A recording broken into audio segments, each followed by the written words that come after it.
Hello, je vous fais un petit audio. En fait, au départ, j'avais prévu d'écrire un mail. Donc, il y aura sûrement un mail pour annoncer l'audio. Mais voilà, là, je suis en train de me balader avec Sky.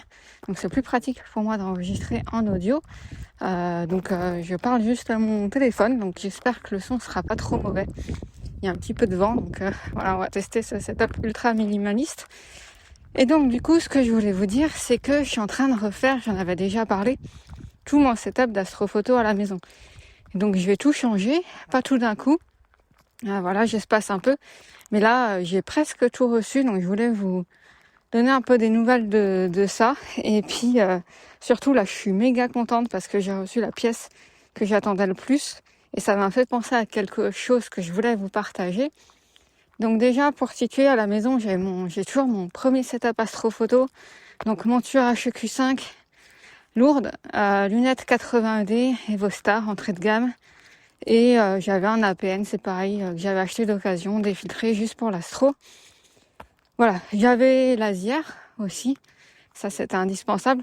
En fait, l'Asier, je l'ai gardé, c'est juste que tout le setup que j'avais à la maison, donc après celui-ci, je l'ai emmené en Espagne et j'ai remplacé l'Asier que j'utilisais à la maison par le PC Eagle, parce que l'Asier, pour faire du remote, c'est pas terrible, il manque des fonctionnalités, pour l'instant c'est pas trop exploitable.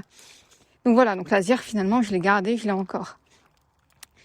Donc la première chose que j'ai repris, vous l'avez vu, c'est Pyro Astro qui me l'a envoyé, c'est la caméra ASI 2600 MCR. Donc ce qui fait que c'est une caméra 3 en 1. Donc j'ai le capteur principal de la 2600, capteur APS-C, ça c'est cool. Caméra radio, donc il y a le capteur de guidage en même temps comme ça. Pas besoin de racheter une lunette guide, un OAG avec une caméra guide. Ça, je voulais le tester depuis un bout de temps. Et il y a même l'Asier intégré. Donc voilà. Ça, j'ai pas trop pu finir de tester, malheureusement. Comme je disais dans les précédentes vidéos, le chien a mangé le câble de l'enrouleur. Donc j'avais plus trop de manière de brancher mon setup. Donc ça m'a arrêté un petit peu en cours de route. Donc voilà, c'est un peu en stand-by.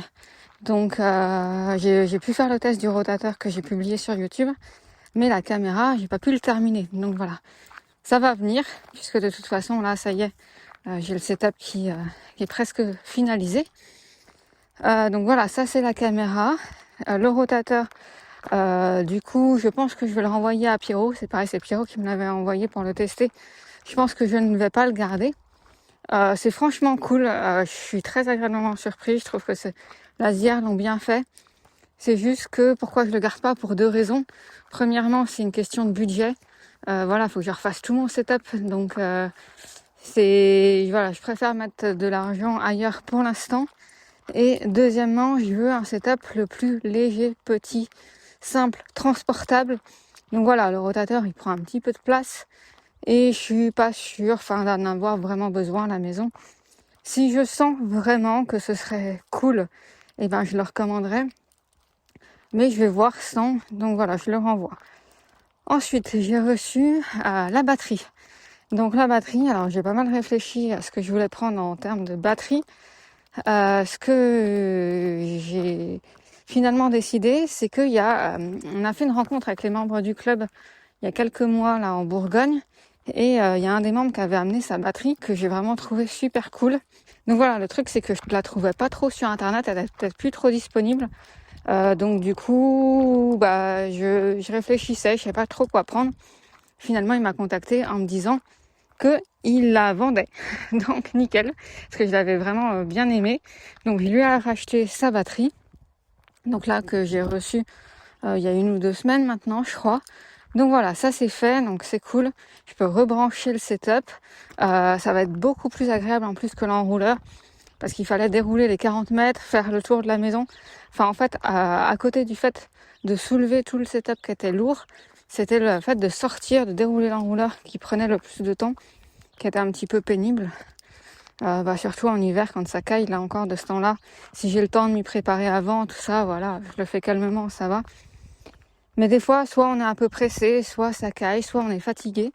Et donc là, juste prendre ma petite batterie, la poser sous le setup, ça va être beaucoup, beaucoup plus agréable. Ensuite, ce qui me manquait, alors j'ai commandé 3 trucs. Ça, c'est Pascal du site Astromanie en Suisse qui me les a envoyés. C'est un filtre. Donc pour commencer, un filtre anti-pollution lumineuse, presque obligatoire. Enfin, j'ai pas énormément de pollution lumineuse, mais quand même ça aide vachement. Donc je teste un filtre dont on parle beaucoup dans l'académie. Nous, on a plein de membres qui l'ont. C'est le Antlia Triband RGB. Voilà, donc en 2 pouces. Avec ça, un tiroir à filtre. Donc pareil, 2ZWO pour pouvoir mettre et changer les filtres après plus tard. Avec la lunette, j'avais aussi le correcteur de coma, correcteur réducteur. Ça, c'est heureusement que je l'ai sur la 80D parce qu'elle a un coma énorme. Donc voilà, il faut du coup respecter le back focus. Donc j'ai pris le tiroir qui va bien. Et enfin, le moteur de mise au point. Ça, comme je disais dans une précédente vidéo aussi, c'est presque obligatoire. Enfin, sinon ça se dégrade vite. On peut pas shooter pendant très longtemps ou alors il faut retourner vers le setup, refaire la mise au point. Donc j'ai commandé un EF et j'ai commandé l'EAF N. C'est le tout dernier qui est sorti il y a pas très longtemps là. Donc voilà, j'ai hésité entre le N et le Pro. Je vous ferai une vidéo de toute façon sur les nouveaux EAF. Je vous expliquerai pourquoi j'ai pris le N et j'ai pas pris le Pro. Donc voilà, il est arrivé là, je l'ai pas encore monté.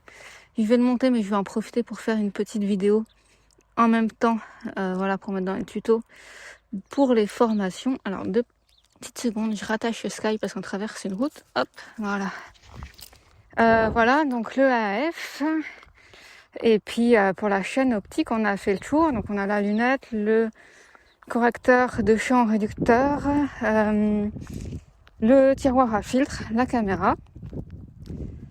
Et donc le truc que j'attendais le plus, où j'ai beaucoup réfléchi, c'est la monture. Nécessairement, comme je disais, moi c'est le truc qui me saoule le plus, c'est le poids en fait. C'est devoir bouger le setup, c'est lourd, c'est pénible, et rien que d'y penser, ça me démotive. Et en plus, j'ai déjà goûté à l'Harmonic Drive, à la M5 que j'ai adoré avec mon setup, moi maintenant qu'en Espagne, voilà. C'est le fait que ce soit harmonique en Espagne, ça n'a pas trop d'intérêt. Mais bon, c'est la monture que j'avais. Peut-être que je ferai un changement, un de ces 4. J'irai récupérer la M5 et j'en mettrai une autre en Espagne.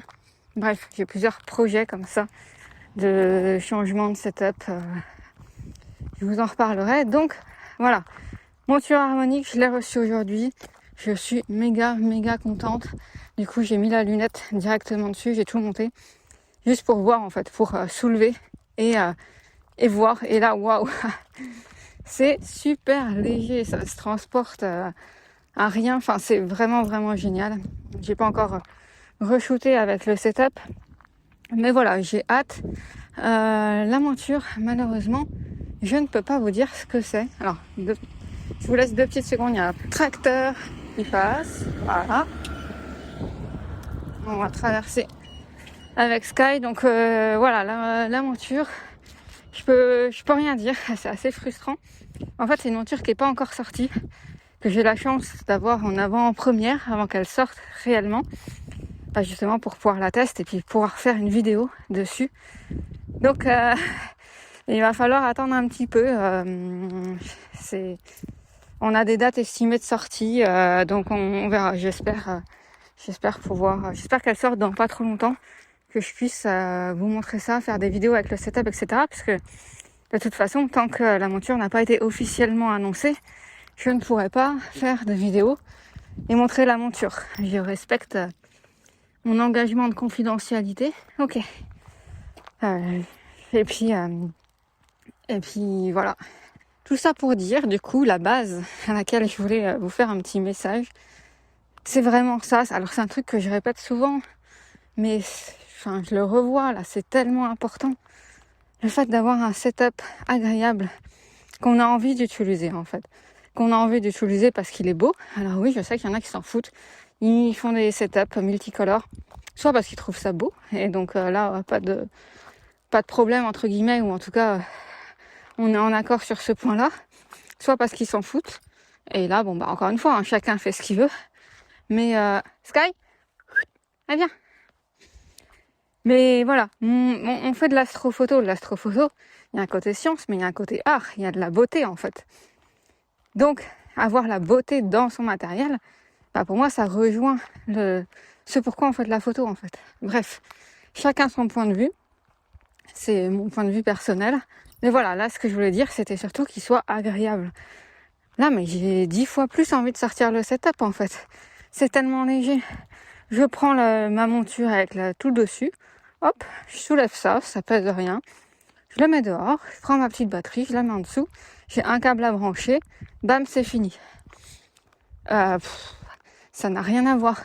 Oui, en fait, ça paraît rien, parce que sur l'autre setup, bon, j'enlève la lunette de la monture, pour que ce soit moins lourd, j'emmène la monture, je me fais un peu mal au bras, parce que les poignets, les trucs, c'est chiant.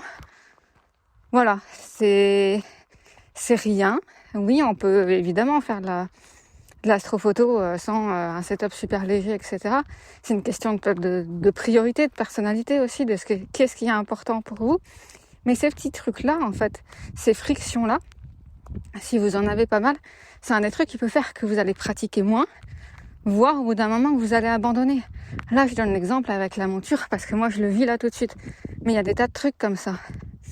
Par exemple, quand vous observez l'hiver, de savoir bien s'habiller. Moi, j'avais fait des recherches justement là-dessus. Comment s'habillent les personnes des alpinistes ou des personnes qui ont l'habitude du froid en fait. Comment on s'habille pour ne pas avoir froid. Parce que si vous avez froid, en fait, ça va pas être agréable. Si c'est pas agréable, alors même que vous faites ça juste pour le plaisir, vous allez arrêter, tout simplement. Ou alors, j'avais trouvé des astuces aussi. Par exemple, sur le télescope, quand on vise les astres, pour ne pas avoir besoin de se courber dans tous les sens, d'avoir mal au cou, d'avoir mal au dos, ce qui est super désagréable. Donc voilà, c'est plein de petits trucs comme ça qui, pour moi, sont malgré tout importants. Alors sinon, en dehors des setups, juste pour vous dire un peu où j'en suis, parce que là, j'ai posté la vidéo là que j'ai appelée Pour les rêveurs, vidéo YouTube, et j'en ai plus en stock. Il n'y en a pas qui est sorti dimanche, et là, j'en ai plus en stock. Il est possible qu'il y ait quelques semaines à vide sur YouTube. Et la newsletter, il y a des mails qui vont partir là dans les jours qui viennent. Et après, Marion devrait pouvoir reprendre aussi. De mon côté, en fait, je suis sur des projets qui me prennent pas mal de temps. Disons que ces derniers mois, je réfléchis à la vision long terme d'astronomie pratique, parce que maintenant, ça fait 7 ans que j'ai créé le projet. J'ai fait beaucoup de choses. Mais voilà, maintenant je réfléchis, ok, comment je fais en sorte pour les années qui viennent que ce soit toujours pertinent, que je m'épuise pas à toujours devoir recréer du contenu sans cesse. Enfin voilà, comment je fais en sorte de maintenir ce qui est là, de continuer à l'améliorer, mais de pas repartir de zéro et d'avoir une efficience en fait. Et aussi d'avoir une simplicité parce que il y a tellement de contenu. Je sais que, notamment dans l'académie, les personnes qui nous rejoignent, des fois, en fait, il y a tellement de choses que c'est pas toujours évident de trouver tel tuto où est-ce qu'il est. Ou j'ai fait des sommaires, j'ai fait plein de trucs comme ça, mais malgré tout, là d'ailleurs sur notre plateforme, on a été embêtés parce qu'on a dépassé le maximum de vidéos autorisées, en fait. Donc on était un peu coincés, donc on a trouvé des solutions. Mais voilà, ça sert à rien. Enfin, à un moment donné, je sais pas, je dois avoir plus de 100 heures, peut-être même plus que ça de contenu. À un moment donné, personne va regarder autant. Donc, mon objectif, ça va être plus de faire la quantité. Enfin, évidemment, quand je faisais de la quantité, c'était aussi de la qualité. Mais essayer de condenser, de simplifier encore, de condenser, c'est vraiment le terme, ces informations-là, pour que ce soit le plus rapide, efficace pour vous. Et tout simplement que vous appreniez, que j'arrive à vous partager les connaissances, l'expérience que j'ai acquise de la manière la plus efficace, efficiente possible. Donc du coup, parmi ça, on a pas mal de projets, on travaille pas mal sur des choses en coulisses, on va dire, avec Marion en ce moment, justement, pour stabiliser Astronomie Pratique, pour le faire perdurer dans le temps, pour continuer d'améliorer, mais que ce soit cohérent, que ça ne devienne pas un bordel monstre, sur plein de sujets différents. Donc c'est pour ça que on est un peu moins contenu public ces derniers temps. On profite de l'été là. On bosse à fond sur des trucs un peu cachés, on va dire. Donc là, ce sur quoi moi je suis, c'est c'est des formations. C'est en fait mon objectif, c'est d'avoir le catalogue de formation. Actuellement, il y a 17-20 formations. D'ailleurs, il y a des formations que les membres de l'académie ont, que j'ai toujours pas sorti encore publiquement. Voilà, parce que c'est pareil, il y a plusieurs mois, j'avais beaucoup bossé sur des nouvelles formations que j'ai pas encore sorties, qui sortiront dans les mois qui viennent tranquillement. Et surtout, ce que je veux, c'est stabiliser le catalogue. Là, j'ai couvert tous les sujets, à peu près, que je voulais. Ça fait 5 ans que je ferai des formations presque non-stop. Donc, voilà, le catalogue, il est là, les sujets sont couverts. Et là, j'ai bossé, il y a des formations, en fait, où j'étais pas complètement satisfaite de la manière dont... j'imagine le catalogue de formation comme un grand puzzle. Et chaque formation est une pièce. Et dans chaque formation, c'est un puzzle à part entière qui elle-même a des pièces. Et ce que je veux, c'est que tout s'imbrique bien. Donc, j'avais par exemple 2 formations astrophoto ciel profond. Et nécessairement, il y en avait une débutant, une avancée, en fonction du setup que vous avez. Et nécessairement, les pièces, il y avait des pièces qui étaient un petit peu redondantes dans les deux. Donc là, j'ai revu tout ça.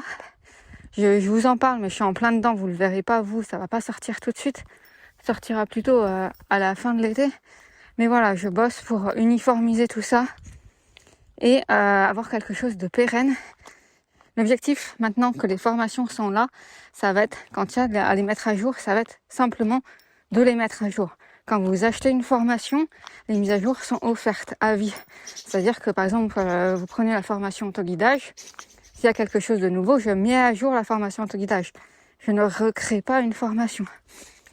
Donc voilà, ça c'est la vision long terme, de mettre à jour les contenus plutôt que d'en créer sans cesse de nouveaux. Et là, dans les jours qui viennent, vous allez recevoir des mails parce que j'ai bossé sur... Alors désolé, je suis un peu essoufflée. Je monte une côte en même temps. J'ai bossé sur une des formations phares, qui est la formation pour apprendre à utiliser son télescope. Là, c'est pareil, on avait 2 formations. J'ai tout réuni, en fait. C'est-à-dire que quand vous voulez apprendre à utiliser votre télescope plus votre monture équatoriale, parce que les deux vont ensemble, tout va être regroupé dans une formation. Et donc voilà, à la fois vous avez accès à tout au même endroit, donc c'est plus simple de retrouver les informations. Et en plus, moi de mon côté, pour mettre à jour la formation, voilà, j'ai juste une formation à mettre à jour quand j'ai des nouveautés à ce sujet-là. C'est pareil pour les personnes qui rejoignent l'académie, qui démarrent avec leur setup. Je peux les rediriger vers cette formation. Parce qu'en fait, je vois astronomie pratique vraiment comme un écosystème de plus en plus. C'est qu'on a les formations qui sont les puzzles, qui sont la base en fait.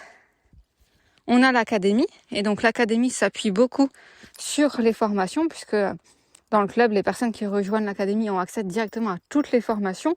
Évidemment, on a bien d'autres choses, comme des visios, des discords, des photos offertes, des documents avec les meilleurs astres chaque mois, enfin bref, différentes choses. À côté de ça, on a le service de télescope. Là, c'est pareil, j'ai commencé à en parler, je ne l'ai pas sorti encore publiquement parce qu'on a bossé sur des trucs, mais ça va sortir publiquement. Pour l'instant, c'est juste les membres de l'académie qui ont accès. Et donc voilà, j'essaye de faire en sorte que tout cet écosystème-là soit cohérent, soit le plus simple possible pour vous, pour l'utiliser, pour consommer les contenus, pour vous y retrouver, pour en même temps avoir les nouveautés. Donc voilà un petit peu où j'en suis. Je sais pas si ça intéresse des personnes, un peu les coulisses justement du projet d'astronomie pratique. Moi je sais que c'est des trucs que j'aime bien sur les projets que je suis. J'aime bien savoir un petit peu comment c'est fait derrière, comment les personnes réfléchissent au projet. Donc voilà, si ça intéresse des personnes, c'est là. Dites-le moi si vous êtes intéressé par ça. Alors comme je disais, je vais pas en faire tout le temps, c'est pas pertinent, mais de temps en temps, quand j'ai des mises à jour comme ça peut être intéressant. Voilà, donc moi je vais finir ma petite balade avec Sky tranquillement avant de faire la visio avec les membres de l'académie ce soir. Et pour ceux qui ont un télescope mais qui n'arrivent pas à bien l'utiliser, qui l'ont soit abandonné, soit pas encore abandonné, mais bon, ils sont frustrés, ils n'arrivent pas à observer, à photographier, ils n'arrivent pas à utiliser la monture équatoriale. Voilà, malheureusement, il y a beaucoup de personnes qui sont bloquées avec les télescopes. Ou alors pour ceux qui n'ont pas encore de télescope, mais qui rêvent en fait justement soit d'observer, soit de photographier. Et donc la première étape, c'est d'avoir un télescope et d'apprendre à l'utiliser. Je vous retrouve dans les mails qui viennent là. Cette semaine, vous allez voir, je vous ai préparé quelque chose, comme je disais justement, sur un programme qui va pouvoir vous accompagner vraiment à maîtriser votre télescope de A à Z. Voilà, je suis super contente de ce nouveau programme. Ça va être vraiment ma base pour toute la suite. Ça va être la formation pour apprendre à utiliser votre télescope. Donc voilà, je vous en dis pas plus. Vous allez voir dans les mails qui viennent si vous êtes intéressés. Comme d'habitude, vous aurez un petit coupon pour profiter d'une réduction qu'on offre quand on fait le lancement comme ça d'une nouvelle formation. Et sur ce, moi je vais finir ma balade. Je vous souhaite une bonne journée, soirée en fonction de quand vous écoutez ça. De belles observations ou de bons shootings en fonction de ce que vous préférez. Et on se retrouve bientôt. Évidemment, gardez la tête dans les étoiles.